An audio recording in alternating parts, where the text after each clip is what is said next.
5-year-old son that you see on the left-hand side. She anxiously awaiting his arrival at Washington's Dulles International Airport Saturday night, only to learn that he was one of the travelers detained. And there you see the reunion after hours spent without answers. She finally got to hold on to her son in her arms right there. Here's part of the emotional moment when they reunited.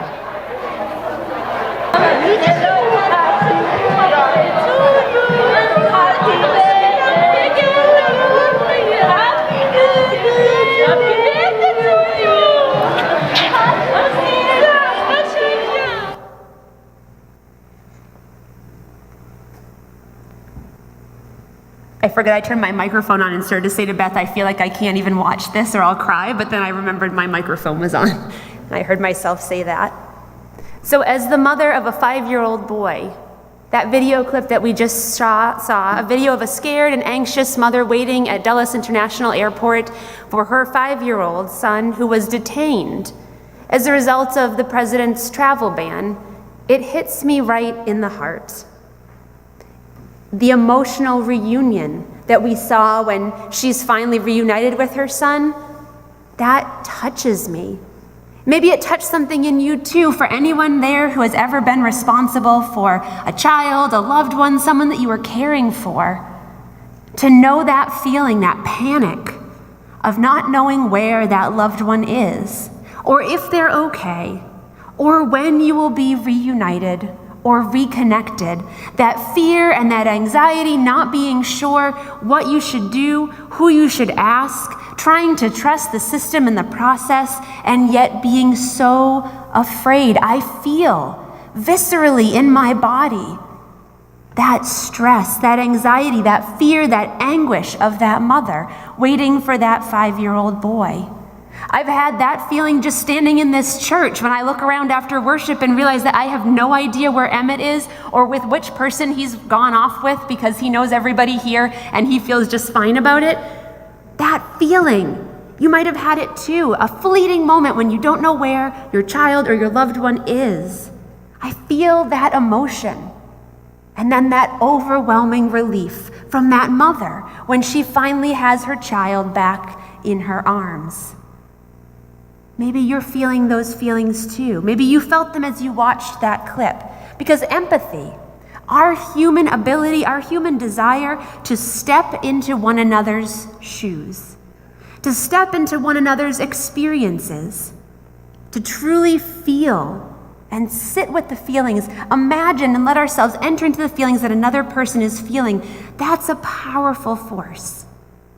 And love, our innate human desire to connect with one another, to care for one another, and to be together, the kind of love that Jesus lived and taught and offers us as an example, that's also a powerful force, a powerful connector.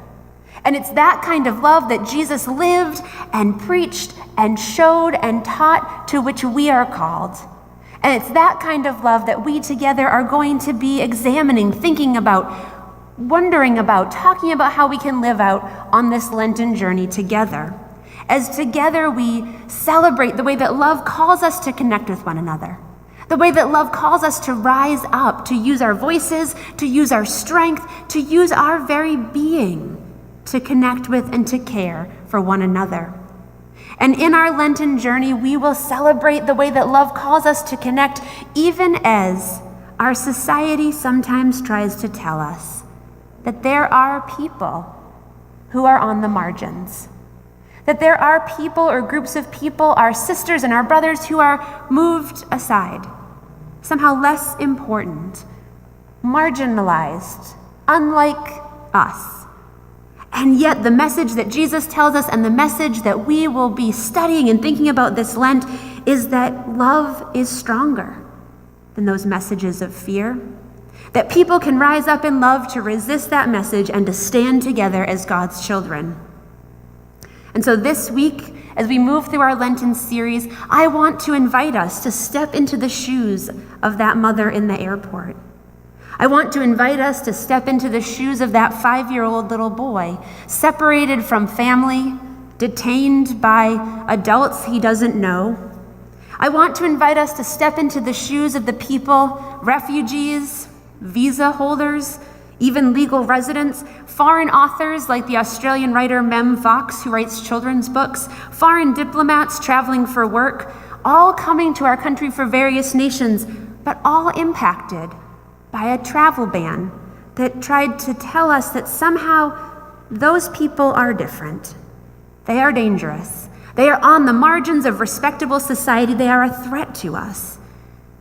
When we can be made afraid, we can more easily imagine and see difference.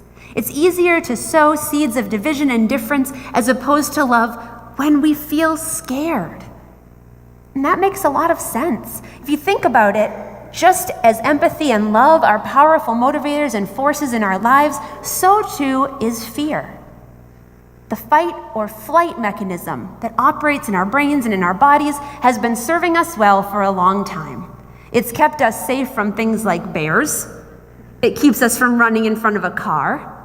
It keeps us from doing things that might be harmful to us. Fear has a purpose in our lives.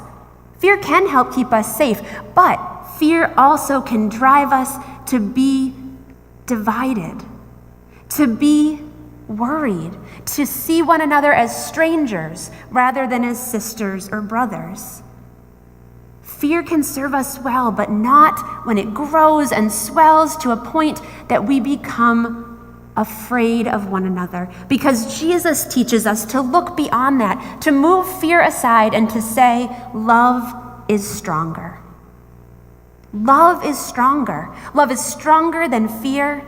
Love is greater than fear. Love is more powerful than difference. Love is stronger. And isn't that exactly the message that we heard in the scripture reading that Beth read this morning? That love is stronger. The story of the Good Samaritan is about going and doing good and taking care of one another. But more than just that, it's about Jesus saying love is stronger than difference and greater than fear. Jesus was an incredible storyteller. And the Good Samaritan is one of his many stories that he uses to teach, and it's a really good story. I know a lot of people in this room who have said to me that it's one of their very favorites. As we were planning this Lenten series, the group that was helping to pull it together included Jerry Karaginis, who was really excited that this story was making the cut. So Jerry, this is for you. Yep. But the Good Samaritan is a powerful story. It's one of my favorites too. So the Good Samaritan, it's interesting and fitting for today's sermon that the Good Samaritan gets told by Jesus because he's talking to a lawyer who stands up to test him. And the lawyer says, "What should I do to inherit eternal life?" And Jesus says, "Well, what have you read in the law about that?" And the lawyer says, "I am to love the Lord my God with all my heart and all my mind and all my soul, and I am to love my neighbor as myself." Well, that's the right answer. So Jesus says, that's the right answer. But this is a good attorney. This is a good lawyer. So he asks a follow-up question. He says, well, who is my neighbor? And so the answer to the question, who is my neighbor, that Jesus gives is the story of the Good Samaritan. Rather than give a succinct one-sentence answer, Jesus tells a story. We're told that a man is traveling down the road on his way from Jerusalem to Jericho, and he is set upon by robbers. And they strip him, and they beat him, and they leave him on the side of the road for dead. Now, the fact that we are told that he was traveling between Jericho and Jerusalem helps to give us some information about the story that was for Jesus' listeners. It helps to locate us and to think about the fact that the man who was traveling was an Israelite. Someone like Jesus, someone like the lawyer who was listening to him. And that's important because then what we discover in the story, Jesus tells us, is that someone comes down the road and it's a priest. Priest would have been also an Israelite, would have been like this man. But what we're told is that the priest looks at him and crosses by on the other side and continues on his way. And then next we're told that a Levite who would have also been like Jesus, like his listener, like the Israelites, comes by and he sees the man, and then he passes by on the other side. And then Jesus tells us another man comes down the road, and this was a man from Samaria. Now, this is important because the Israelites, and remember, Jesus has set it up so that the others in the story are like each other. They are similar. They are of a tribe. The Israelites and the Samaritans really did not like each other. There was animosity and mistrust between the two groups. And so for listeners in Jesus' time hearing this story, they would have understood the Samaritan in the story to be unlike them. This is the person that they would not have trusted. This is the person you would not expect to come to their aid. And yet in Jesus' story, what do we find but that it's the Samaritan who comes down the road, sees the man, and we are told was moved with pity.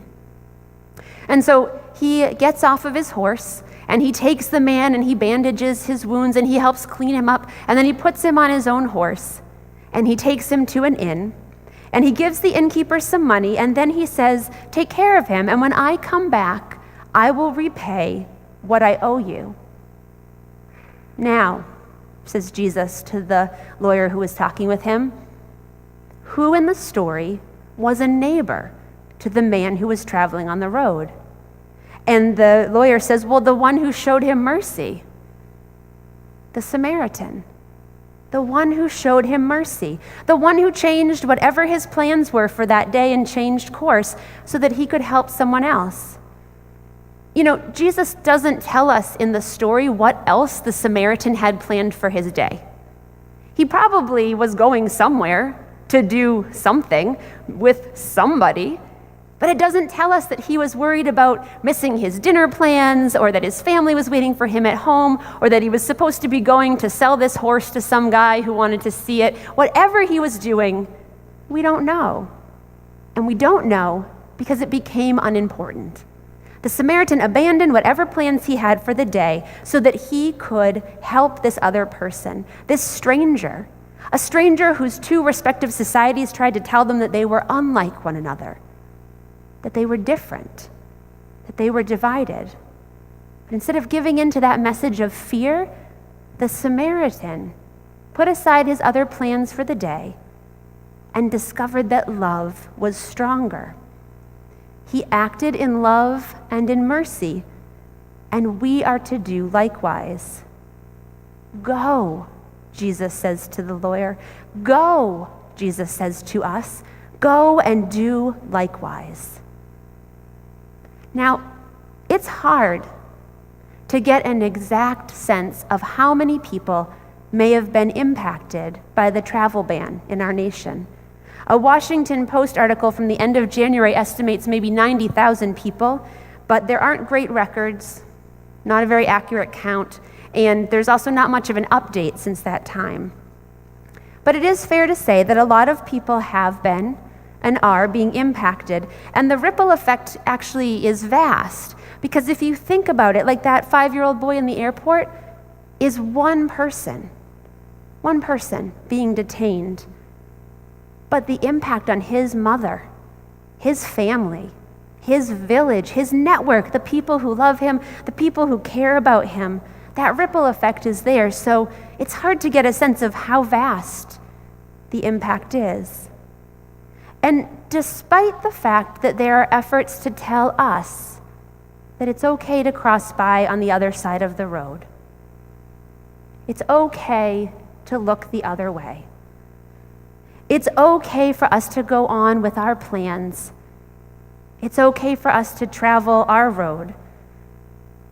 We have to stop and ask ourselves, what would Jesus tell us to do?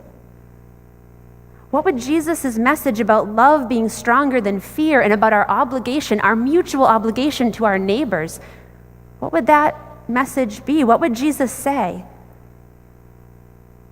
How would it change if we looked some of our neighbors in their face, heard their stories, understood them as people perhaps more like us than unlike us? Would we change our plans to help? Would we use our voices to speak up? Would we use our words to write letters to elected officials? Would we be those modern-day Good Samaritans saying, love is stronger. Love is stronger than fear. And proclaiming that we can rise up in love and build bridges of connection and resist the temptation to let fear divide us. Mohammed Al-Haj Mustafa is a doctor. He is getting trained at a hospital in Washington, D.C. He is from Aleppo in Syria, but he left Aleppo when the civil war started because he wanted to come and get better training as a doctor to be able to help the people in his country. He is here in this country getting trained. He's here with his wife, both of them on educational exchange visas. But his wife was traveling to Qatar to visit family, and when the travel ban was signed, she was actually in the air returning, and so she was sent back because her passport is a Syrian passport. So he's here in this country receiving his medical training. His wife is back in Syria, and although he says it's hard to be separated, he tries to keep up hope that they will be united again. Is he our neighbor? Or then there's 21-year-old Raya Bidshari. She's a native of Iran, but she's lived in Boston for the past 3 years. She's a Boston University student studying neuroscience. She's here on a student visa and considers Boston to be her home. But Boston University has told her that she should not leave the country or go home to visit family because she may not be able to come back. She's planning to graduate in May, and she was looking forward to her family coming to attend her graduation. But now they fear that they will not be able to because they're banned from coming to the country.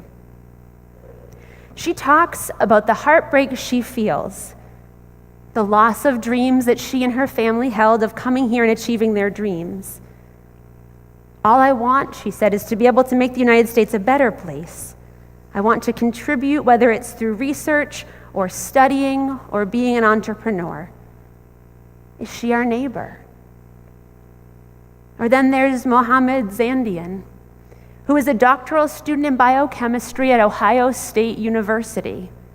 His wife, Parisa, was detained at JFK Airport in New York City.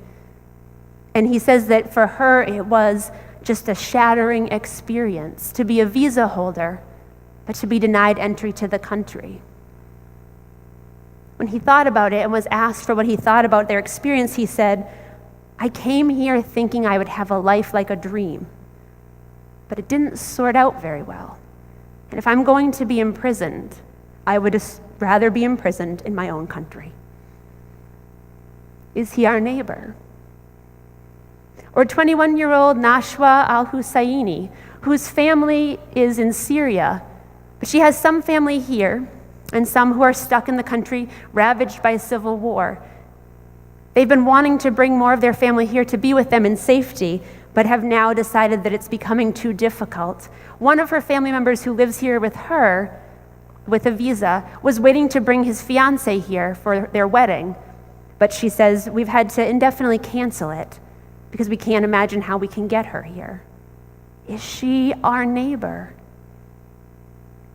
And of course, there are countless children whose lives are being impacted by the message that we are more different than we are alike, by the message that there is more that divides us than unites us, by the message that fear is stronger than love. But what would Jesus say? What would Jesus teach? What would Jesus do? What would Jesus tell us? I think Jesus would say, love is stronger. I think Jesus would say, love your neighbors. I think Jesus would say, rise up in love. I think Jesus would say, you are the Good Samaritans. Each one of you has something in your heart, your unique talent, your unique power, your unique skill, your unique gifts that you can use to bridge those gaps, to speak for love, to stand up for my gospel of good news. love is stronger.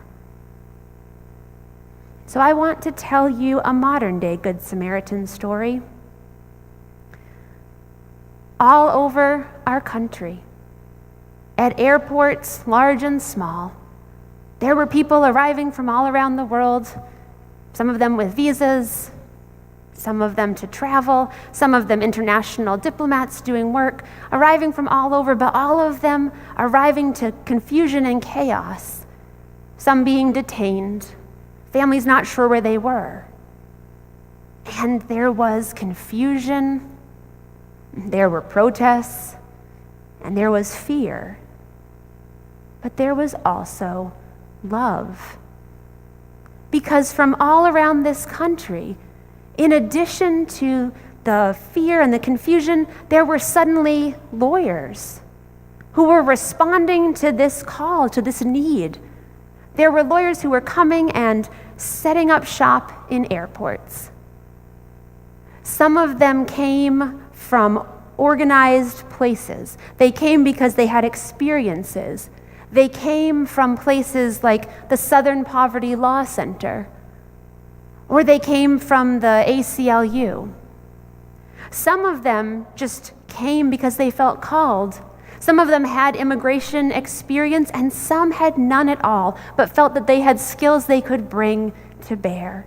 Some of them came because they received a call to come and be a part of something organized, and some of them just showed up and joined the throng once they got there. Some of them came and set up makeshift desks. They worked on the floor, they worked on piles of papers, they worked on things, containers of water. They set up shop, they worked together. Some of them were pregnant, this woman. Many of them were women, but they came from all over this country.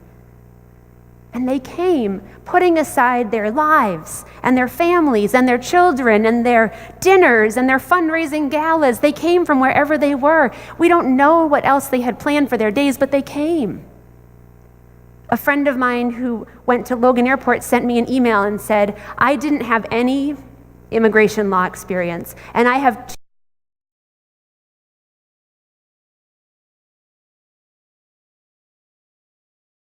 small children, so it made no sense for me to go to the airport, and yet I felt like this was what I had gone to law school to do, to help somebody. She said, I'm not even currently practicing law right now. I have a law degree, but I've been raising my 2 children, so I technically don't practice at any practice, and yet I still went. And she brought cupcakes. She didn't know if they would do any good or what she could do, but when she got there, she found she was received by other attorneys, and many of them did know what to do, and they gave her some quick information, and she was able just to sit with people and to help them and to reach out to them. The response, said Judah Ariel, who was one of the organizers at Dulles Airport, the response to this was organic. People just came. And it's not entirely organized. And so he said, some of the time we're spending most of our time figuring out what we need to do and how to get organized and who we can help where. Or Christina Brown was an attorney at Denver International Airport, and she said, some of the attorneys who came who didn't have immigration experience came knowing that they couldn't offer the specific skills, and yet they were willing to do whatever they could. And we found them to be incredibly helpful with other issues that came up, other things that we could use attorneys for. This is a picture from a friend of mine who lives locally, who is also not an immigration attorney, but went, and she said to me, it's pretty rare that I feel like my profession as a whole gets a call to step up as a whole and just work just for love and justice. How could I not respond? But when she got to the airport, she discovered that the attorneys couldn't meet with people because they were being detained past the international flight security. And so she and other attorneys spent their own money to buy plane tickets so that they would wait in security lines and go through so that they could set up some of those makeshift desks. From all around the country, people put down whatever they were doing so that they could go and bandage someone else and put them on their own horse and say, let me take care of you. Let me walk with you. Let me be with you. Love is stronger. All over our country, there are modern-day Good Samaritans in airports, using their unique gifts and skills to rise up, to say love is stronger than fear, love is more powerful than difference, love is more uniting than what divides us. And let me walk with you. Modern-day Good Samaritans all over this country, helping us to answer the question that lawyer posed to Jesus, who is my neighbor? And Jesus said, the one who showed mercy. So go and do likewise. Go and do likewise. All over this nation, we see people living that out. And we, modern-day Good Samaritans ourselves, have the opportunity to do the same. Amen.